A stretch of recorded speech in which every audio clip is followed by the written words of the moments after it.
তাহলে কি সত্যি মারা গেল UK-07 রাইডার? চলুন জেনে নিই ঠিক কী ঘটেছে। 8 মাস ধরে তিনি ডিপ্রেশনে ছিলেন।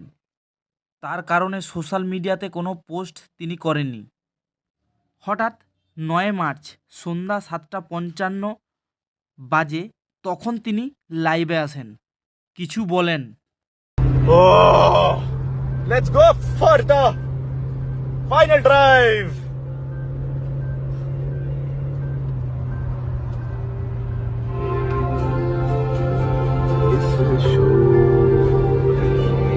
দেড়শো কিলোমিটার গতিবেগে অ্যাক্সিডেন্ট করেন।